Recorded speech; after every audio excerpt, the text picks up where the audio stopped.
영화 파묘가 800만을 넘으면서 1000만으로 향해 가고 있습니다. 지금 흥행 속도는 서울의 봄보다 일주일 빠르고 한국 영화 역대 흥행 2위를 기록한 극한직업과 같은 속도인데요. 2019년에 개봉한 극한직업은 최종 스코어가 1600만 명을 넘겼습니다. 그런데 영화 파묘의 흥행에 건국전쟁의 김덕영 감독이 큰 몫을 했다는 말이 나오는데요. 이승만 초대 대통령에 대한 다큐 건국전쟁이 100만 명 이상이 보면서 흥행을 했습니다. 그런데 이 영화 만든 김덕영 감독은 파묘의 흥행 조짐이 나타나자 어이없는 발언을 쏟아냈습니다. 김덕영 감독은 반일주의를 부추기는 파묘의 좌파들이 몰리고 있다. 건국전쟁의 위협을 느낀 자들이 건국전쟁을 덮어버리기 위해 파묘로 분풀이를 하고 있다면서 진실의 영화에는 눈을 감고 미친 듯이 사악한 악령들이 출몰하는 영화에 올인하도록 이끄는 자들은 누구일까요? 라고 말한 것입니다. 이러한 발언이 나오기 전까지 영화 파묘는 분명 민족주의적인 요소가 있었지만 한국형 오컬트의 장인이라 불리는 장재현 감독의 창의적이고 완성도 높은 영화로 큰 호응을 얻어내고 있었습니다. 그런데 김덕영 감독은 이 영화를 좌파 영화로 낙인 찍고 악령이 출몰하는 영화에 관객이 몰리면 안 된다는 식으로 매도해버렸습니다. 또한 지난 2월 29일 김덕영 감독은 사악한 악령이 출연하는 영화에 아무 개념 없이 가서 서울의 봄이 관객 수 1300만 올린 것처럼 엉뚱한 짓을 하지 말자라고 말했습니다. 파묘를 보는 사람을 아무런 개념 없는 사람으로 취급한 것이죠.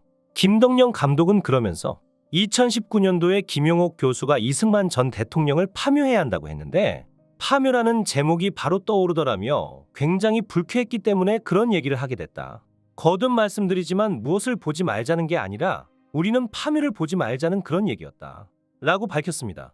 그런데 개념 없이 관객수 올려주지 말자라는 한마디가 나오자마자 파묘의 관객수가 폭발적으로 늘어나는 기현상이 벌어졌는데요.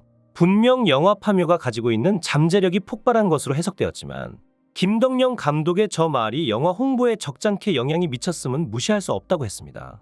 영화를 홍보해준 셈이 된 거죠.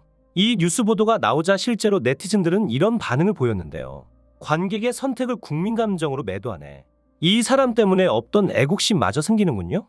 파묘 보러 가야죠. 파묘 1000만 가자. 진짜 재수없다. 파묘 1000만 달성 기원. 그냥 봤는데 또 봐야겠다. 보지 말라면서 오히려 홍보를 해주고 있는 모습. 험한 것들이 판을 치고 있는 지금 이 나라 현실. 예술을 표현하는 영화 감독이라는 사람이 더구나 다큐멘터리 감독이라는 사람이 다른 영화에 저런 식으로 언급을 할 수가 있는가? 저 감독은 영화인이 아니라 정치인이다. 그리고 어떤 영화를 보던 그건 관객의 선택이고 관객은 재밌는 영화라면 어떤 것도 볼 수 있다. 또한 일각에서는 건국전쟁 감독이 파묘를 반일 좌파 영화라 비난한 것에 더해 윤석열 대통령의 친일 행보와 3.1절 기념사 논란 등에 대한 반감도 흥행에 작용했다고 했습니다. 지난 3.1절 하루에만 85만 명이 관람해 최다 관객을 기록했고 3.1절 연휴 기간 233만 관객을 동원했는데요. 공포 영화에 호의적이지 않은 무서운 영화를 보기 어려워하는 관객들도 각오를 다지고 극장을 찾는 모습은 이례적었습니다. 이렇게 영화에 관심을 가지고 있는 이들까지도 개념 없는 사람으로 매도하면서 이 영화에 대해서 잘 몰랐던 사람, 공포 영화를 무서워서 못 보는 사람들까지도 오히려 이 영화에 관객들이 더욱 몰려드는 기현상이 벌어졌습니다. 영화 파묘에는 분명 민족주의적 요소를 이야기 전개의 핵심 동력으로 삼은 것은 사실입니다. 그러나 이를 반일로 매도하고 나아가 관객들에게 좌파 딱지를 붙이는 것은 어이가 없는 일인데요. 일부 전문가들은 이 영화의 흥행은 동양의 풍수지리와 무속신앙의 현대적 요소를 가미한 것이 가장 큰 흥행 요인으로 분석되었습니다. 여기에 민족의 아픈 역사가 더해졌다고 했는데요. 후반부 서사의 중심이 되는 여우가 범의 허리를 끊었다라는 대사는 일제강점기 시절 일본인들이 우리 민족의 정기를 끊어버릴 목적으로 백두에서 한라까지 산줄기마다 쇠말뚝을 박아놨다는 이야기를 상기시켰습니다. 이 영화는 일본의 나라를 팔아넘긴 을사 오적 중 한 명의 묘에 대해 세간에 떠도는 이야기를 모티브로 했고 그 파묘 과정에서 일어난 기묘하거나 민족 정기를 되살리려는 의도를 보여줬습니다. 일제시대 농경 사회에서 소중히 여겨졌던 땅, 유교 문화 속에서 보호해야 할 조상의 묘지 근처에 일제가 쇠말뚝을 박는 것 자체가 당시 사람들에겐 충격과 공포로 다가왔는데요. 쇠말뚝은 땅을 빼앗긴 사람들 입장에선 정서적 분노를 또 저항을 일으키는 상징물로 받아들여졌습니다. 파묘 장재현 감독은 우리나라 땅이 가진 상처와 트라우마를 파묘하고 싶다는 의도를 말하기도 했습니다. 이렇게 이 영화는 과거의 아픈 역사와 이야기 가지고 만든 장르 영화였는데 이것을 가지고 반일 영화, 좌파 영화로 낙인 찍은 것에 많은 관객들은 분노했습니다. 재밌는 것은 국내에서는 800만을 넘어 1000만으로 향해 달리고 있고 지난 2월 28일에 개봉한 인도네시아에서는 한국 영화 역대 1위를 달리고 있습니다. 인도네시아에서는 지난 11일 기준 130만을 넘었습니다. 이전까지 최고 기록은 봉준호 감독 영화 기생충의 70만이었습니다. 벌써 2배가 넘는 흥행 기록을 세우고 있는 것이죠. 국내 네티즌은 인도네시아 흥행을 보고 덕영아 인도네시아도 좌파가 많은 거냐. 파묘 공식 홍보대사 건국머시기 감독님 감사합니다. 어떤 분이 홍보해줘서 이제 1천만 넘어갈 듯이라고 말하기도 했습니다. 이제 인도네시아에서 대박이 난 영화 파묘는 동남아시아를 넘어 호주와 미국, 캐나다, 영국에서도 개봉하게 되는데요. 북미 배급사 외구 USA는 파묘는 전혀 예상치 못한 반전을 주는 영화라며 북미의 오컬트 팬조차 영화가 선사하는 반전에 매료될 것이라고 말했습니다. 또한 독일 배급사 스플렌디드는 올드보이 스타 최민식을 필두로 훌륭한 배우진이 만들어낸 한국의 초자연적인 오컬트 영화라고 소개했습니다.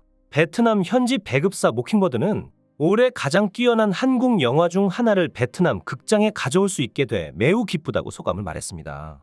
영화 파묘의 팬들은 국내에서 1000만이 동원되고 해외에서도 극찬받는 이 영화가 정말 개념 없는 사람들이 보는 영화냐고 따져묻고 있는데요. 이 영화를 보는 사람들을 매도했던 김덕영 감독의 건국전쟁은 최근 논란의 대상이 되었습니다. 스포츠 아웃도어 브랜드 노스페이스와 프리미엄 기능성 스포츠웨어 룰루레몬 등을 위탁 생산하는 영업무역의 지주사 영업무역홀딩스가 이승만 전 대통령의 일대기를 다룬 영화 건국전쟁을 본 직원들에게 현금 5만 원을 지급하기로 한 것인데요. 건국전쟁은 정치적 편향성을 두고 논쟁이 뜨거운 영화인데 영업무역홀딩스는 직원 복지를 위해 일상적으로 하는 사내 이벤트라며 이러한 일을 벌였습니다. 특정 기업이 입길에 오르내리고 있는 영화의 관람을 권장하는 것을 두고 소비자 사이에서는 적절치 않다는 비판이 쏟아지고 있는데요. 영화 관람 지원 금액으로 일반 영화표 값을 훌쩍 넘는 5만 원을 책정한 것도 관객 수를 늘리기 위한 조치라는 말이 나오고 있습니다. 인기 역사 강사 황현필은 자신의 유튜브 채널을 통해 영화 파묘를 비판한 김덕영 감독에게 독립운동가를 존경하지 않느냐고 따져 물었는데요. 이는 사실상 파묘와 좌파를 한데 묶어 비난한 김 감독을 겨냥한 비판이었습니다. 항일적인 영화인데 이게 왜 좌파 영화인가라고 지적했습니다. 그는 파묘가 항일 영화인 이유로 주인공들 이름에 독립운동가 이름을 차용한 것, 차량 번호에 030119450815 등 여러 독립 관련 날짜가 들어간 것, 일제 쇠말뚝 등을 근거로 들었습니다. 황 강사는 자신은 진보주의자라고 말하면서 독립운동을 존경하는 게 좌파고 일제의 조선 침략과 일제강점기 식민지 수탈에 대해 분노하는 게 좌파라면 좌파하겠다고 말했습니다. 그러면서 이렇게 말했습니다. 좌파의 반대인 우파는 우리 독립운동가를 존경하지 않는가? 김덕영 감독께 물어보고 싶다. 지금까지 오한TV였습니다.